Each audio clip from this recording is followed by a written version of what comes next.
Let's flip. Amy, talk a little bit about how you are super intentional in driving your organization forward, embracing diversity in your workforce, and embracing it as you involve, Gen AI into the fabric of what is now Comply's mission. 100%. And I guess I'll start with stats, right? Because I think that the stats speak for themselves.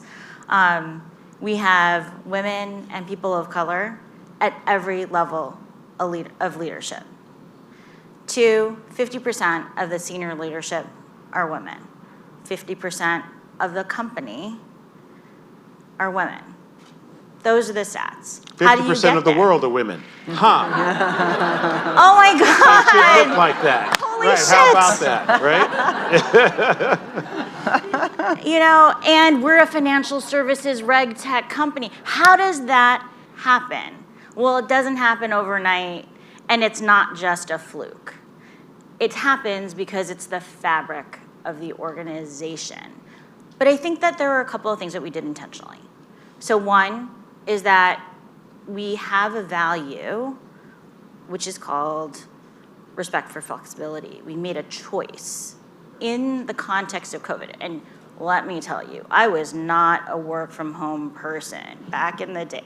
I've got some people from the office here today, and my husband is here today. I was not a work from home person. I did not know how to work from home. I did not have a desk at home that I could work. I was in the office all the time, but everybody figured out how to work from home. And then I was a not work from the office person. And when I realized that this flexibility for people, and I understood from my team, and we continued to understand from the team how they were working, one of the things that we realized was that this respect for flexibility was super important to the team. And we incorporated that into our values. What that also meant, though, I think, really long term, was that has allowed us to attract people to the organization, and particularly women as an on-ramp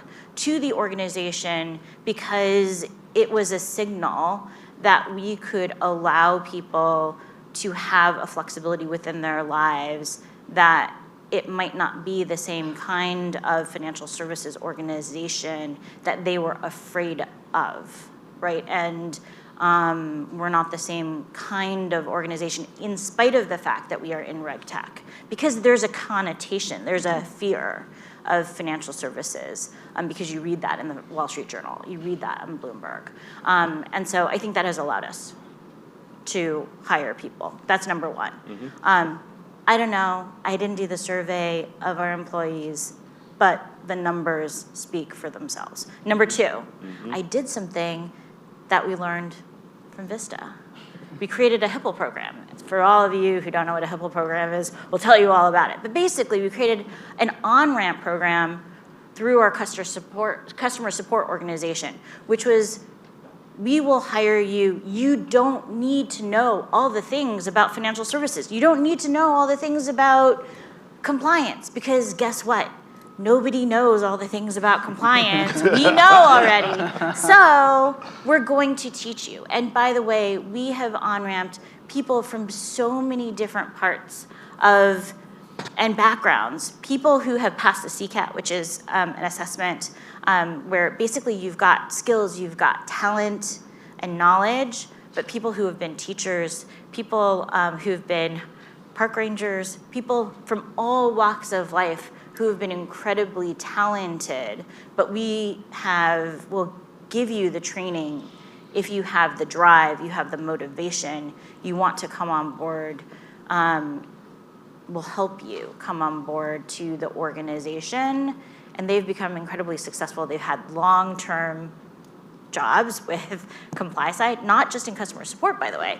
Now they're in customer success, they're in marketing, they are in product, they're in technology, they're all over the organization, and it's just been an amazing success story for us, and I'm just so proud of everywhere that they've gone within our organization, and to our clients, by the way. Our clients have been so happy with them that then they try to steal them, which, I kind of have to be like, okay, you can take them, I guess. Like, we'll try to help But you need them. to sign a long-term contract. Exactly. And price increases. And Yes, a 3 and 10. Right. A rule of 13.